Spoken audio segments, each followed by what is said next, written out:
Salam sejahtera buat kita semua. Berikut saya akan memaparkan mind mapping etika publik. Sebelumnya kita harus mengetahui apa itu etika publik.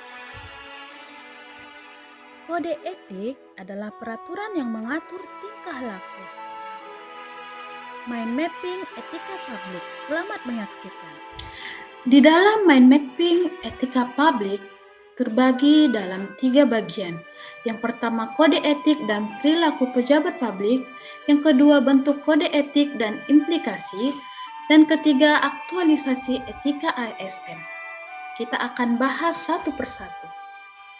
Mulai dari yang pertama, kode etik dan perilaku pejabat publik. Yang pertama adalah nilai dasar ASN.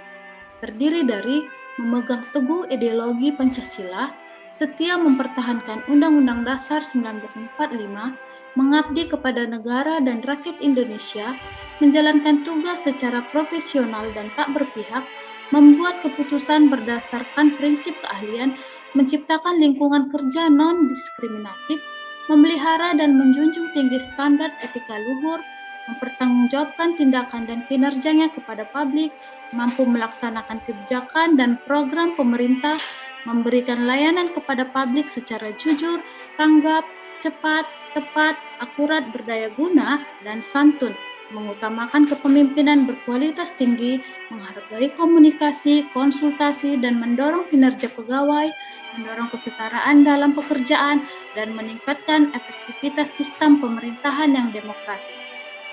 Kemudian kode etik ASN yang terdiri dari jujur, bertanggung jawab, dan berintegrasi tinggi, cermat dan disiplin, melaksanakan tugas sesuai peraturan perundang-undangan yang berlaku, sikap hormat, sopan, dan tanpa tekanan, melaksanakan tugas sesuai perintah atasan, menjaga kerahasiaan yang menyangkut kebijakan negara, menggunakan kekayaan negara secara bertanggung jawab, efektif, dan efisien, menjaga agar tidak terjadi konflik, memberikan informasi secara benar, tidak menyalahgunakan informasi internegara, memegang teguh nilai dasar ASN, dan menjaga reputasi dan integritas ASN, serta melaksanakan undang-undang disiplin pegawai ASN. Dimensi etika publik terdiri dari 3, yaitu dimensi kualitas pelayanan publik, dimensi modalitas, dan dimensi tindakan integritas publik. Kemudian perilaku pejabat publik.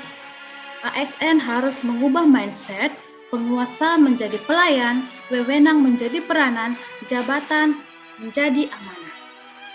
Yang kedua adalah bentuk kode etik dan implikasi, yang terdiri dari legitimasi kebijakan. Terdiri dari 3 jenis, yaitu legitimasi kekuasaan, legitimasi sosiologis, dan legitimasi etis. Kemudian ada konflik kepentingan, ada sumber-sumber kode etik ASN, implikasi kode etik dalam pelayanan publik. Yang terakhir adalah aktualisasi etika ASN. Terdiri dari perbuatan tercela, melanggar hukum, pemanfaatan sumber daya publik, absen sidik jari, penerimaan tenaga honorer, pemberian hadiah atau cenderamata, terpidana korupsi menjabat kembali, whistleblower atau membocorkan informasi, pengunduran diri pejabat, Barudin Lopa penegak hukum yang jujur, pelantikan wali kota dalam penjara, kebocoran UN, dan konflik kepentingan dalam pengadaan. Sekian.